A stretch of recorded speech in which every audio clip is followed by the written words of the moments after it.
Vous n'allez pas me croire, mais je n'aurais jamais imaginé prononcer cette phrase à ma femme, si tu franchis cette putain de porte, c'est fini entre nous. Et surtout, je n'aurais jamais cru que ma femme, celle en qui j'avais une confiance aveugle, puisse franchir la ligne rouge que aucune femme mariée ne devrait franchir. Elle m'a trompé. Sans vergogne. Avec culot. Et moi, j'ai fait exactement ce qu'un mec qui a encore de la fierté doit faire. Mais on va y aller dans l'ordre, remontons au début. Je m'appelle Nicolas Bertrand, 37 ans, né et élevé à Châteauroux, dans l'Indre. Je suis un mec simple, je l'ai toujours été. Je bosse comme mécano chez Garage Étoile, rue Grande Adéole. Je peux refaire une boîte de vitesse, changer un alternateur et te dire ce que ta bagnole a rien qu'au bruit qu'elle fait. Mes mains sont toujours râpeuses et noires de cambouis, ouais, j'aime ça comme ça. Ça fait 11 ans que je suis marié avec Émilie. C'était ma copine du lycée, et pendant longtemps j'ai cru qu'on était solide. Émilie est responsable marketing chez Mediaplus, dans une tour de verre du quartier Euronext à La Défense enfin, quand elle est à Paris, parce qu'on habite à Rambouillet maintenant. Elle est vive, ambitieuse, le genre de nana capable de te vendre ta propre voiture en te faisant croire que c'est une bonne affaire. J'ai toujours admiré ça chez elle. On avait une vie dont j'étais fier. Une maison de plein pied avec 3 chambres à Rambouillet, à 2 pas du golfe de Saint-Arnoux. Le week-end, c'était bière fraîche sur la terrasse et entrecôte au barbecue pendant que le soleil se couchait derrière les chênes. On prenait le bateau sur l'étang de Hollande, canne à pêche et sandwich jambon beurre pour la journée. Rien de clinquant, mais c'était à nous. Mais la vie, ça ne s'écroule pas d'un coup. Ça pourrit, petit à petit. Le premier craquement est arrivé quand son boulot a commencé à bouffer tout l'espace. Soirée tardive, week-end, prix, au début ça semblait normal. Elle a toujours été bosseuse. Mais très vite, les dîners clients se sont éternisés. Je rentre tard, voulait dire pas avant minuit. Elle s'est mise à faire des déplacements pro à Lyon ou Bordeaux, mais les destinations restaient toujours floues. Je demandais, tu dors où? Réponse, je t'enverrai le nom de l'hôtel plus tard. Elle ne l'a jamais fait. La maison a commencé à sonner autrement. Le matin, elle filait en vitesse avec un « à ce soir » à peine audible. Fini les petits coups d'épaule complices en se brossant les dents, fini les baisers rapides avant de partir bosser. Même les soirées à deux se sont évaporées, on mangeait devant Netflix, les discussions réduites à des phrases courtes et plates. Et puis il y a eu le téléphone. Son portable est devenu sacré, toujours verrouillé, toujours écran contre la table. Elle écrivait en le tenant incliné pour que je ne voie rien. Je ne fouillais pas, mais quand quelqu'un protège son téléphone comme s'il contenait les codes nucléaires, ton instinct capte. Un soir, pendant qu'elle était sous la douche, son téléphone a vibré sur la commode. Je n'y ai même pas touché, juste un regard. Une notification s'est allumée. Hâte de te revoir, émoticône, clin d'œil. Mon ventre s'est noué, mais le téléphone s'est verrouillé avant que je voie le nom. Quand elle est sortie, j'ai demandé, c'est qui t'a écrit? Ses yeux ont fusé. Pourquoi tu regardes mon téléphone? Là. La fissure venait de s'ouvrir en grand. Il a vibré, j'ai vu, ai-je répondu calmement. Elle a arraché l'appareil. Tu deviens parano, c'est le boulot, on prépare un événement client. J'ai senti l'air se charger entre nous. Un client qui met un clin d'œil. Son visage s'est durci. Putain Nico, t'es ridicule. Toujours à chercher la merde. Toujours. Ce mot m'a percuté comme un coup de poing. Je n'ai plus rien dit. Je l'ai juste fixé. Elle n'a pas expliqué. Pas nié. Elle a juste levé les yeux au ciel et elle est sortie de la pièce. Depuis cette nuit-là, la maison ressemblait à un logement occupé par une inconnue. J'ai essayé de lui parler, encore et encore. À chaque fois, le même mur glacial. Tu te fais des films, Nico. Tu m'étouffes. Pourquoi tu ne me fais pas simplement confiance? Mais la confiance, ça ne se décrète pas, ça se mérite. Et Émilie ne méritait plus rien. Les nuits sont devenues plus longues. Le silence plus lourd. Je restais sur le vieux canapé du salon à écouter le ronron du frigo en me demandant, depuis quand on n'est plus une équipe? Depuis quand je suis devenu l'ennemi? J'ai commencé à prendre plus d'heures au garage, juste pour ne pas rentrer dans cette tension glaciale. Le samedi, je passais la journée sous une caisse chez Étoile, perdu dans la graisse et les moteurs, parce qu'au moins je pouvais les réparer. Mais elle, je ne pouvais pas. Je savais qu'il y avait un truc. Mon instinct hurlait. Mais le pire, c'est qu'Émilie arrivait à me faire passer pour le con qui remarque. Et le pire du pire? Je voulais encore y croire. Mais bientôt. Je n'aurais plus à me poser la question. Parce que j'allais avoir la réponse. La porte d'entrée a grincé doucement, j'ai reconnu le claquement de ses talons sur le parquet. Pas besoin de regarder l'heure, je savais déjà. J'ai jeté un œil quand même, minuit 3. Encore en retard. Émilie est entrée dans le salon en titubant légèrement, cheveux en bataille, rouge à lèvres étalé. L'odeur de son parfum, le cher que je lui avais offert à Noël, m'a percuté, mais mélangé à autre chose, une note musquée, masculine, inconnue. Son chemisier était mal reboutonné, un côté plus haut que l'autre, la lanière de son sac pendouillait. Elle m'a à peine calculé, a balancé son sac sur le canapé et soupiré comme si elle venait de vivre la pire journée du monde. Ma mâchoire s'est crispée. Ma voix est sortie basse, mais dure comme l'acier. T'es encore en retard, Émilie. Elle s'est figée une seconde, juste une, avant de lever les yeux au ciel avec cet air exaspéré qu'elle perfectionnait depuis des semaines. Putain Nico, t'es parano. Je te l'ai dit, c'est le boulot. Je me suis levé du canapé, les poings serrés le long du corps. C'est pas juste le boulot, Émilie. C'est toi. T'es devenue froide comme un frigo. Ses yeux ont lancé des éclairs. T'as toujours un problème à trouver. T'es tellement insécure. Quelque chose de brûlant est monté dans ma poitrine, mais j'ai gardé la voix posée. Je suis pas insécure. Je suis pas aveugle non plus. L'air entre nous était lourd, la maison entière semblait retenir son souffle. Elle a tourné les talons vers la cuisine. Je l'ai suivie, tous les muscles tendus. Le frigo a sifflé, elle s'est servi un verre d'eau, la main légèrement tremblante. Elle a bu une longue gorgée, s'est essuyé la bouche et a lâché. On peut pas faire ça ce soir? J'ai senti mes dents grincer. Ouais, bien sûr. On va pas parler du fait que ma femme rentre après minuit en puant la boîte de nuit. On va juste faire comme si tout allait bien. Le verre a claqué sur le plan de travail. Elle s'est retournée, les yeux en feu. Tu fais tout un drame pour rien, Nico. Je me tue au boulot pour nous, et toi tout ce que tu trouves à faire c'est m'attendre avec un flingue dès que je passe la porte. J'ai avancé d'un pas, la voix froide et calme. Tu te tues au boulot, hein? Drôle. T'as pas l'air crevé. Juste, ailleurs. Et je sais que tu fais pas d'heures sup chez Mediaplus parce que les bureaux sont éteints à 20h. Son visage s'est fermé. Ah donc maintenant tu surveilles mes horaires? Qu'est-ce qu'il y a après, Nico? Tu vas mettre une caméra dans la voiture? Un mouchard dans mon sac? J'ai serré les poings, les ongles enfoncés dans les paumes. J'aurais pas besoin si tu te comportais comme ma femme au lieu d'une étrangère qui peut même pas me regarder dans les yeux. Sa voix est montée, aiguë et amère. T'es obsédé, Nico? Tu me colles au cul non-stop, tu attends que je merde. Pas étonnant que j'ai plus envie d'être là. Ça m'a percuté comme un semi-remorque. Ma voix est tombée, basse et dure. T'as plus envie d'être là, ai-je répété lentement. Alors pourquoi t'es encore là? Elle a croisé les bras très fort, le menton relevé. Parce que c'est aussi ma putain de maison. Je devrais pas avoir à me justifier à chaque seconde juste parce que t'es. Je l'ai coupé net. Ça n'a rien à voir avec où tu vas, Émilie. Ça a à voir avec comment tu rentres. Comme si j'étais un con fini de m'inquiéter. Elle m'a fusillé du regard, la poitrine haletante.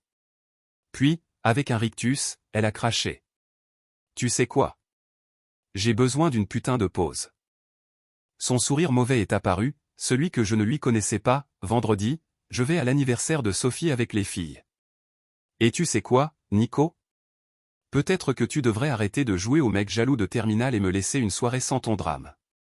Mon estomac s'est noué si fort que j'ai cru que j'allais vomir. Une soirée? Ai-je répété, glacial. C'est ça ta solution? Notre couple est déjà au bord du gouffre et toi tu veux aller te bourrer la gueule avec Sophie et sa bande? Elle a ricané, bras toujours croisés. J'ai pas besoin de ton autorisation, Nico. Sa voix était tranchante, venimeuse. J'y vais. Mes mains tremblaient, de rage ou de douleur, je ne savais plus. Ma voix est tombée, froide et définitive. Si tu franchis cette porte vendredi soir, on est fini. Elle s'est figée une seconde.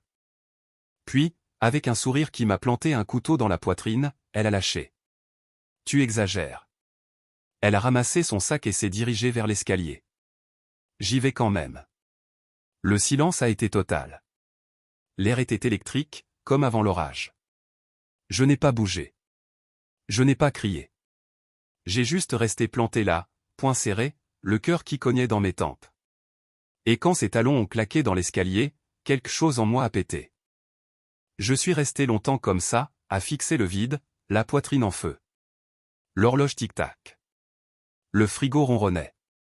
Et là-haut, j'ai entendu le zip d'une valise et le petit bruit de son téléphone posé sur la table de nuit. Je savais ce qu'elle pensait. Elle pensait que j'allais craquer.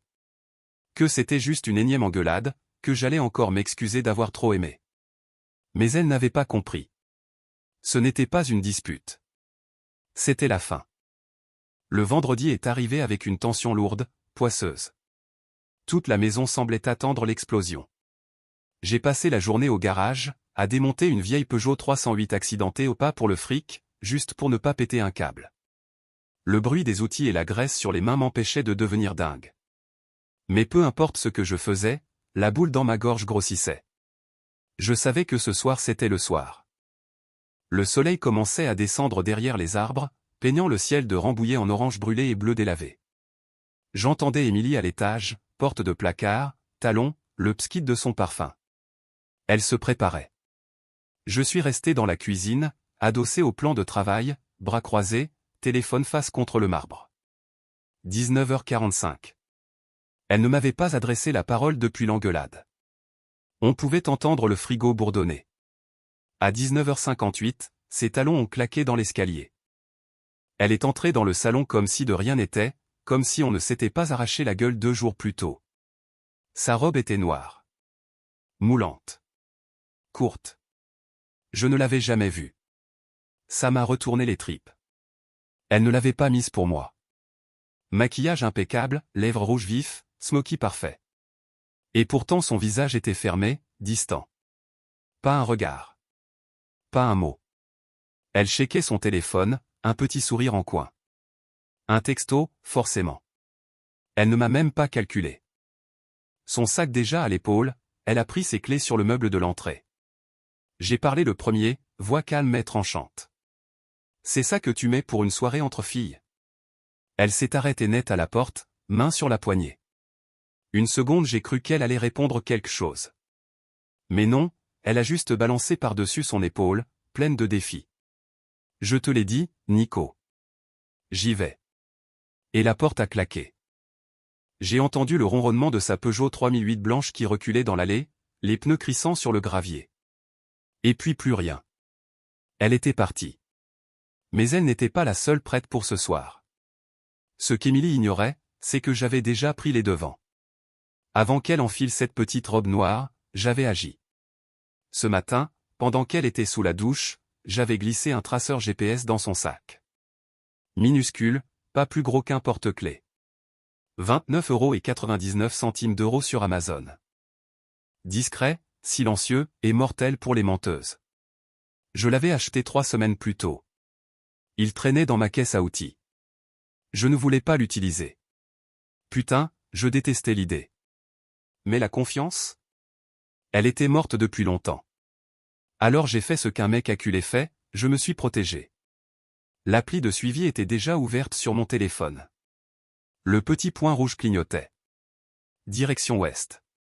Elle prenait la 11 vers Chartres puis la N10. J'ai marmonné, amer. Ok Émilie, on va voir où tu vas vraiment ce soir. Le traceur n'était pas mon seul atout. J'avais un joker. J'ai sorti mon téléphone, j'ai fait défiler les contacts.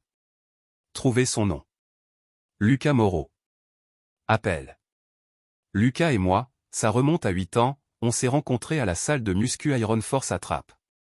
Le genre de mec fiable, zéro drama, solide comme un roc. On se spot tous les mardis, développé couché, soulevé de terre, et baston verbal à la clé. Mais Lucas n'est pas juste mon pote de salle. C'est aussi barman. Et par un heureux hasard, il fait les vendredis soirs au bar de l'Entracte, un troquet un peu route sur la D906, juste après Elancourt. L'endroit avec des prix corrects, des banquettes collantes et une enseigne Cronenbourg qui clignote comme si elle allait rendre l'âme. Le genre d'endroit où on va quand on ne veut pas être vu. Ça a sonné, Lucas a décroché, voix détendue. Yo Nico, ça va frère? J'ai passé la main sur mon visage, la voix tendue. T'es au bar ce soir? Il a senti le truc, ton plus sérieux, ouais, je viens d'attaquer. Qu'est-ce qui se passe? J'ai fait court, Émilie est sortie, soi-disant soirée fille. J'ai le sentiment qu'elle me ment. Si elle passe chez toi, ouvre l'œil pour moi, ok? Un silence. Puis Lucas, solide. Tu veux que je te texte si je la vois? J'ai dégluti. Ouais. Et si un truc cloche? Il m'a coupé, je gère, frère. J'ai mon téléphone sur moi. J'ai soufflé. Merci Lucas. Il a marqué une pause, t'es sûr de vouloir ouvrir cette porte, mec? J'ai regardé par la fenêtre de la cuisine, la nuit qui tombait. Ma voix était glaciale. Je n'ai plus le choix. La maison était vide après l'appel, trop grande, trop silencieuse. Je me suis assis à la table, téléphone posé devant moi, les yeux rivés sur le point rouge qui clignotait. Elle continuait vers l'ouest, passait Coignières, puis direction Elancourt. Elle n'allait pas sur Paris. Pas dans les bars à vin du centre. Elle sortait de la zone. Mon thorax se serrait. Je rafraîchissais l'appli toutes les 10 secondes. Les minutes passaient. Le soleil avait disparu, le noir complet dehors. Seul le halo du téléphone éclairait la pièce, le point rouge pulsait comme un cœur. Et puis, mon téléphone a vibré. Elle est là. Vient d'entrer. Mon cœur a cogné si fort que j'ai cru qu'il allait exploser. J'ai fixé le message, doigts crispés sur l'écran. Ma mâchoire faisait mal à force de serrer. J'ai répondu direct. Seul? Non. Avec un mec. Pas une des filles. Le monde s'est arrêté. Mes oreilles bourdonnaient, ma vue s'est rétrécie sur cette phrase. Mon corps était gelé. Pas encore la rage. Pire, la certitude. Je n'ai pas répondu. Pas eu besoin. J'ai rafraîchi le traceur. Elle était toujours là. Au bar de l'entracte. Je suis resté immobile, le bruit de mon propre sang dans les tempes. Lent. Régulier. Comme un mec qui marche vers la guillotine. La pièce autour avait disparu. Il n'y avait plus que moi, le téléphone, et la vérité. J'ai murmuré, glacial. Ok Émilie. On va régler ça. J'ai pris mes clés. Le Kangoo a rugi, les phares ont tranché la nuit. Je suis sorti de l'allée, gravier qui crisse sous les pneus, direction ouest. La route devant était vide. Celle derrière moi, n'existait plus. Je ne la suivais pas. Je courais après la vérité.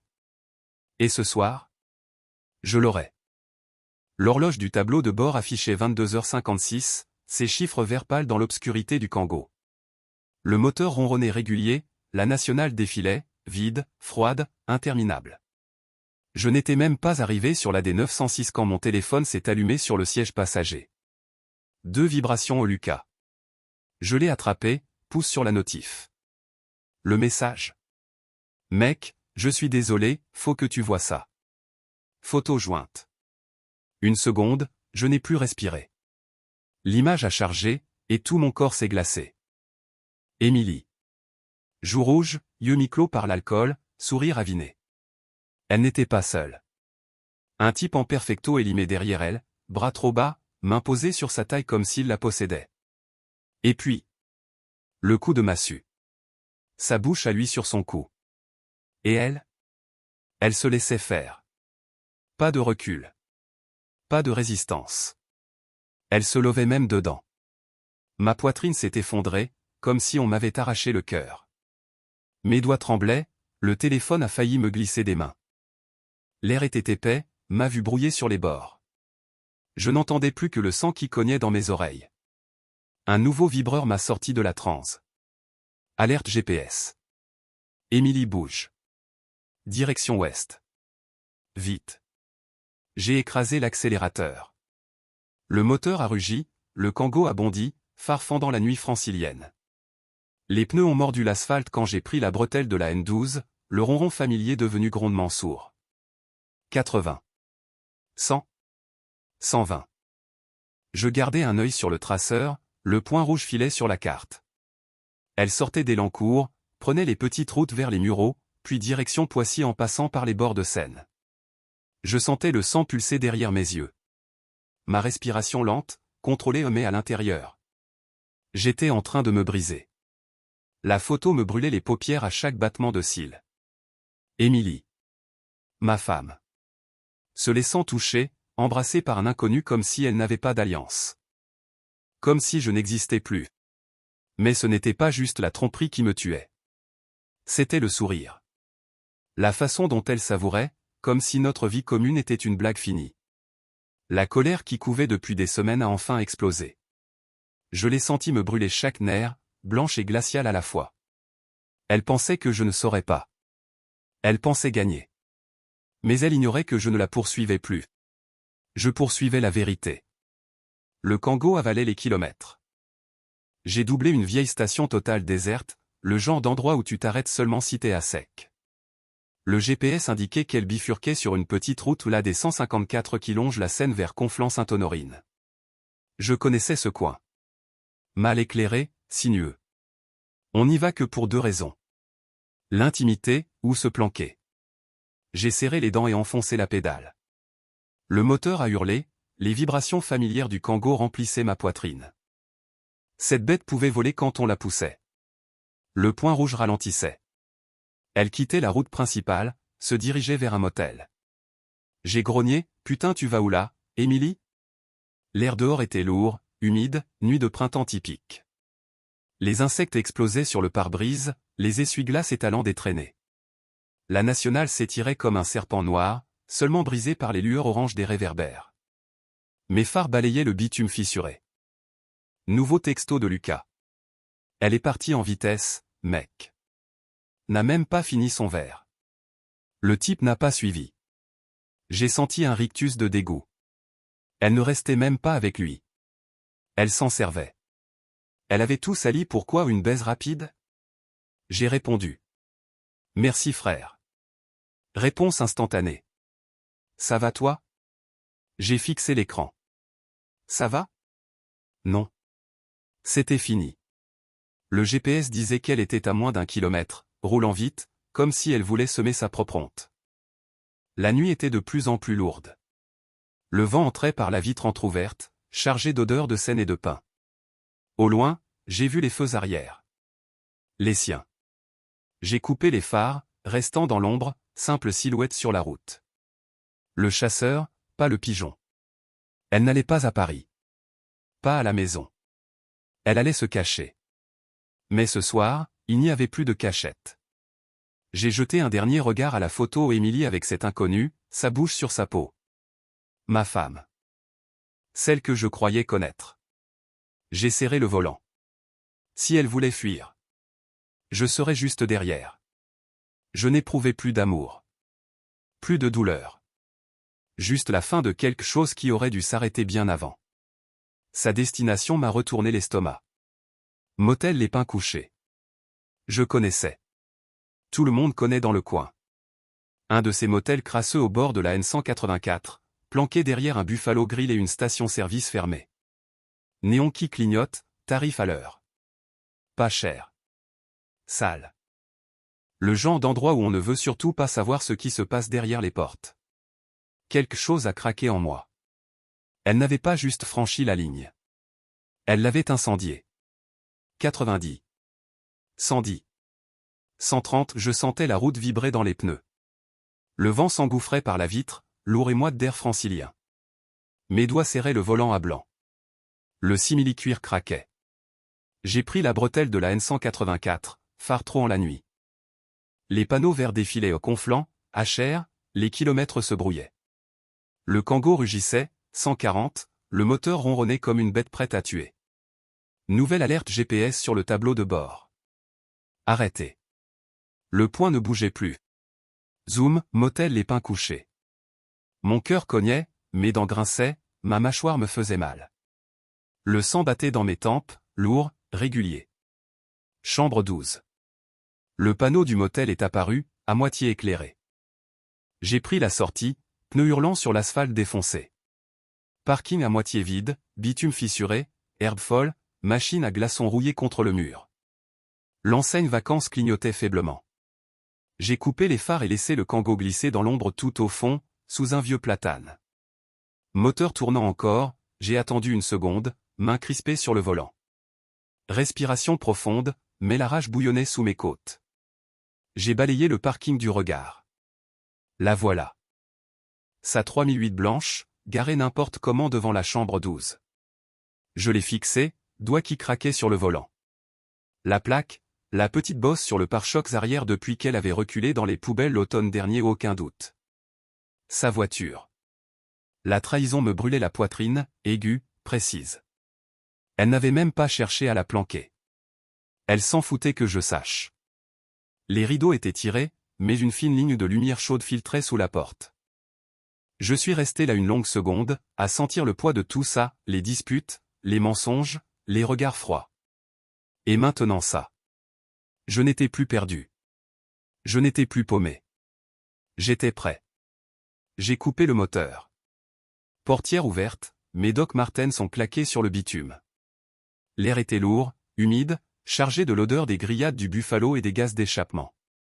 Au loin, un poids lourd grondait sur la nationale. Un réverbère cassé clignotait, projetant des ombres tordues. J'ai marché lentement, chaque pas lourd, chaque respiration mesurée. La fenêtre de la 12 était fermée, rideau tiré, mais j'entendais des rires. Son rire à elle. Ça m'a transpercé comme une lame. Je me suis arrêté. Ma main planait au-dessus de la porte écaillée. Mon cœur cognait, mes oreilles brûlaient des voix étouffées à l'intérieur. Sa voix à elle. Douce. Joueuse. Légère. Comme si les 11 dernières années ne valaient rien. Tout en moi s'est contracté, muscles, nerfs, comme un ressort prêt à rompre. Je n'étais pas là pour des explications. Pas pour discuter. J'étais là pour la vérité. Chambre 12. J'ai frappé. Une fois. Sec. Les rires se sont tus. Du bruit. Sa voix à elle, surprise, aiguë. Et puis j'ai parlé, bas, froid, clair. Émilie. Ouvre cette putain de porte. J'ai levé ma Doc Martens et j'ai défoncé la porte juste sous la poignée. Le bois a explosé dans un craquement sinistre, la chaîne de sécurité a pété net, la porte a claqué contre le mur. Dans la chambre, lumière jaunâtre d'une vieille lampe de chevet. L'air était épais, parfum, sueur, alcool. Le lit, un truc cheap avec des draps marrons, était sens dessus-dessous. Et elle était là. Émilie. Rouge à lèvres barbouillées, cheveux en vrac, sa robe noire remontée sur une épaule, comme si elle était à deux doigts de tout enlever. Elle était assise au bord du lit, jambes repliées, pieds nus sur les draps. Elle vacillait légèrement, ivre, yeux brillants. Et à côté d'elle, un mec torse nu qui venait de voir un fantôme. Le type a bondi si vite qu'il a failli s'étaler dans son jean, les yeux écarquillés entre moi et la sortie. Silhouette fine, cheveux mi-longs châtains, l'air du mec qui se croit plus malin qu'il ne l'est. J'ai fait un pas, il a reculé, main levée. Je savais pas, mec, je te jure. Je ne l'ai même pas regardé. Mes yeux étaient rivés sur Émilie. Son visage a blêmi, son cerveau imbibé mettait une seconde de trop à réaliser. Elle a cligné des yeux, bouche entr'ouverte. Nico, a-t-elle bafouillé, trop long. J'ai penché la tête. Quoi, Émilie? T'attendais pas à me voir? Elle me fixait, comme si j'étais un mirage. Et puis, elle a souri. Un sourire mou, d'ivrogne. Et elle a ri. Pas nerveux. Pas coupable. Pas désolé. Un petit rire gras, amer, qui m'a glacé le sang. Et puis elle a lâché. Et alors si j'ai trompé? J'avais besoin de penser à autre chose qu'à notre couple. Le monde s'est figé. Je l'ai regardé, main le long du corps, cœur battant lourd et lent. Je ne savais pas ce que j'attendais. Une excuse. Un mensonge. Des larmes d'alcool. Mais ça? Ce n'était pas du regret. C'était elle, maintenant. Mon ventre s'est retourné, noir et vide. Ce n'était pas juste la trahison qui me tuait, c'était la facilité. Comme si j'étais le dernier des cons d'être là. Elle s'était tirée paresseusement, a rejeté ses cheveux en arrière avec une lenteur calculée. Le mec à côté était pétrifié, toujours torse nu, cherchant la sortie des yeux. Mais je n'en avais rien à foutre de lui. Je n'étais pas là pour lui. J'étais là pour clore ça. J'ai expiré lentement, laissant le poids s'installer dans mes os. Puis j'ai avancé d'un pas, mes boots claquant sur la moquette pourrie. Son petit sourire suffisant à vaciller. Pour la première fois depuis que j'avais défoncé la porte, j'ai vu quelque chose de vrai dans ses yeux. La peur. Parce qu'elle venait de comprendre. Elle était allée trop loin. Je me suis penché juste assez pour qu'elle m'entende bien, voix basse. Tu vas ramasser tes affaires, et tu vas dégager de ma maison. Son sourire s'est effacé. Nico, attends, on peut. J'ai levé la main. Non. Je me suis tourné vers le mec, menton vers la porte. Casse-toi. Il a enfilé son jean à la hâte, trébuchant, a oublié ses pompes et a filé pieds nus dans le parking. Je ne l'ai même pas regardé partir. Émilie s'est levée, jambes flageolantes, poings serrés. Tu te prends pour qui à me donner des ordres, a-t-elle craché, la voix tremblante pas de colère, mais de panique. Je me suis reculé, montrant la chambre autour de nous. Ouais. Eh ben t'as pas vraiment agi comme une épouse ce soir, donc je te dois que dalle. Elle me fusillait du regard, yeux humides, respiration saccadée. Tu peux pas juste partir comme ça, a-t-elle sifflé. J'ai ri. Un rire creux, amer. Émilie, je suis parti il y a déjà longtemps. Et là-dessus, j'ai tourné les talons et je suis sorti. L'air de la nuit m'a giflé au lourd, moite, chargé d'odeur d'essence. J'entendais Émilie derrière moi, trébuchant, jurant, m'appelant. Je n'ai pas ralenti. Je suis monté dans le Kangoo, la portière a claqué. Le moteur a rugi, j'ai senti le poids s'envoler. J'ai passé la marche arrière, pneus qui crissent, et j'ai quitté le parking du motel Les Pins Couchés. Je n'avais plus à courir après la vérité. Je l'avais. Et maintenant? J'étais fini avec elle. La route jusqu'à Rambouillet était longue et noire, les réverbères rares. Les phares du Kangoo découpaient la nuit, la nationale déserte. Mon téléphone a vibré sur le siège passager. Je n'ai pas regardé. Je savais. Encore. Et encore. Puis l'écran s'est allumé, appel entrant. Émilie. J'ai fixé son nom dans l'obscurité. J'ai appuyé sur refuser. Silence. Puis un nouveau vibreur. Messagerie vocale. Je l'ai laissé. Mais quelque chose m'a poussé à écouter. Sa voix, brisée, tremblante, noyée de regrets. Nico, s'il te plaît, décroche. Je suis désolé. Elle a sangloté. Ce n'était pas censé. Sa voix s'est cassée. Ne fais pas ça. Ne pars pas comme ça. S'il te plaît. Le message s'est coupé, mais pas avant qu'elle murmure. Je t'aime encore. J'ai fixé le téléphone. L'écran s'est éteint, l'habitacle replongé dans le noir. Juste moi, le volant, la nuit. Je ne ressentais plus de colère. Plus de douleur. Juste. Fini. J'ai effacé le message. Je me suis garé dans l'allée juste après minuit. Le lampadaire du perron éclairait la pelouse, le grand chêne se balançait doucement. Mais notre maison sonnait faux. Vide. J'ai coupé le moteur, le Kangoo a tic-tassé en refroidissant. Mon reflet dans le rétro aux yeux fatigués, mâchoire serrée, un mec que je reconnaissais à peine. J'ai ouvert la porte, gravier sous les boots. La clé a tourné dans la serrure, mais quand j'ai poussé la porte, tout était faux. Les photos au mur. L'odeur de son parfum qui traînait encore. Le parquet qui craque. Tout n'était que mensonge. Je suis allé direct dans la chambre. Le lit, celui où on avait dormi 11 ans, était intact. Les draps sentaient encore son odeur. Impossible d'y dormir. J'ai pris un sac de sport dans le dressing et j'ai commencé à remplir. T-shirt. Jean. Brosse à dents. Le minimum. Parce que je ne restais pas. En fermant le sac, le téléphone a encore vibré.